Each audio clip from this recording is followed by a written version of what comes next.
Sekutu Iran untuk melawan agresi Presiden Amerika Serikat Donald Trump bertambah. Armenia menegaskan bahwa koridor perbatasan yang dijuluki rute Trump untuk perdamaian dan kemakmuran internasional dalam genggamannya. Mengutip Al Arabiya pada 20 Agustus, hal ini diumumkan usai pertemuan antara Perdana Menteri Armenia Nikol Pashinyan dengan Presiden Iran Masoud Pezeshkian pada Selasa 19 Agustus 2025.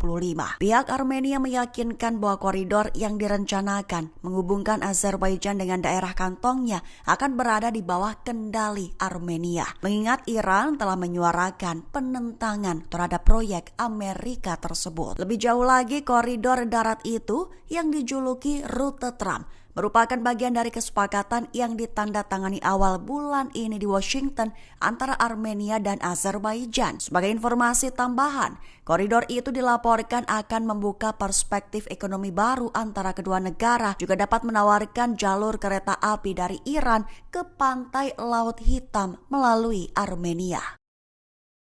Brigade Al-Quds bantu Hamas menghancurkan militer Israel. Kendaraan tempur diledakkan hingga tentara di dalamnya tewas meledak. Mengutip Al-Mayadin pada 20 Agustus, hal ini diumumkan oleh Saraya Al-Quds dalam pernyataan terbarunya pada Selasa 19 Agustus 2025. Rincian bantuan yang diberikan Al-Quds kepada Hamas adalah pada Minggu 17 Agustus, mereka menghancurkan kendaraan militer Israel. Persenjataan yang dipakai dengan meledakkan alat penembus berdaya ledak tinggi yang telah ditanam sebelumnya. Lokasinya di dekat Aula Al-Nujum di lingkungan Al-Zaitun, selatan kota Gaza. Lantas serangan terbaru dilakukan pada Senin 18 Agustus, di mana Al-Quds menargetkan kendaraan Israel lainnya dengan perangkat yang sama di daerah Al-Musallabah Al-Zaitun. Mereka juga mengonfirmasi telah melancarkan serangan dengan target pos komando dan base camp tentara Israel. Lokasinya di sekolah Al-Furqan di Tenggara Al-Zaitun, kota Gaza dengan peluru mortir. Dilaporkan bahwa dalam serangan terpisah,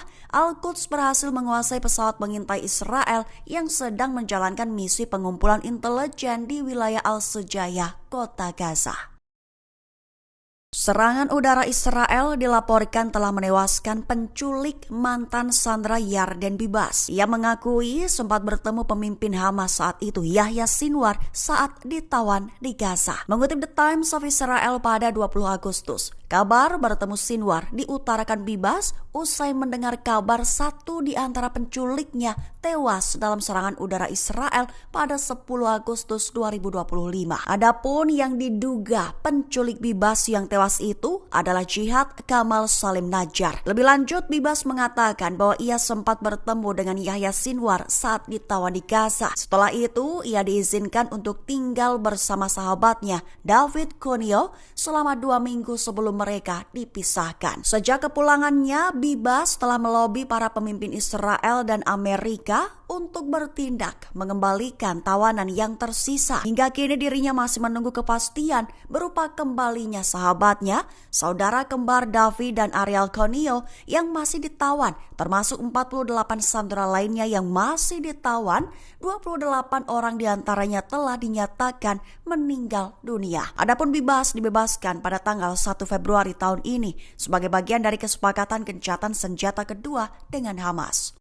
Para analis mengklaim bahwa Israel terlanjur terjebak perang atrisi jangka panjang di Gaza, menyebut bahwa kepemimpinan politik di Israel tak memiliki strategi alternatif dan menyebut mengalahkan Hamas adalah hal yang mustahil. Mengutip Palestine Chronicle pada 20 Agustus, hal ini diutarakan oleh para analis dengan tanpa disebutkan namanya beberapa waktu lalu. Dilaporkan bahwa media Israel kini telah bergulat dengan krisis mendalam yang dihadapi pemerintah dan militer, terkhusus dalam mengelola perang di jalur Gaza, Palestina. Bahkan laporan-laporan itu menyoroti kegagalan kepemimpinan politik untuk menetapkan tujuan yang jelas bagi para pelaku di medan perang. Disebutkan juga dalam hasil analisis bahwa Israel tidak mampu mencapai kemenangan telak dalam melawan perlawanan Palestina Hamas. Lebih jauh dari itu, para analis juga menilai bahwa operasi militer Israel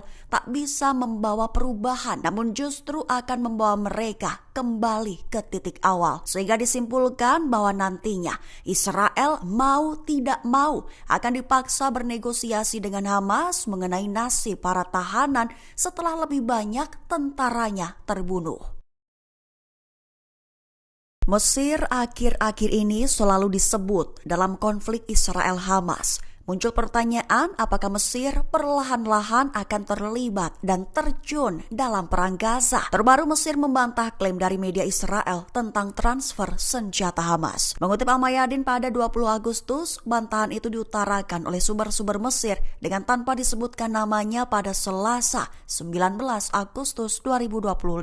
Lebih tepatnya, Kairo membantah telah mengusulkan pengalian senjata Hamas ke Mesir sebagai bagian dari gencatan senjata. Sumber itu mengatakan bahwa rencana gabungannya dengan Qatar hanya memastikan gencatan senjata Gaza selama 60 hari yang didukung oleh Amerika Serikat. Lebih dari itu, sumber-sumber Mesir menekankan bahwa pemerintah Israel kini sedang menghadapi ujian nyata, terkhusus dalam membuktikan kesediaannya untuk bernegosiasi demi pembebasan para tawanan. Mesir menegaskan bahwa tidak ada cara lain untuk mengamankan kepulangan mereka kecuali melalui negosiasi berdasarkan proposal Witkoff.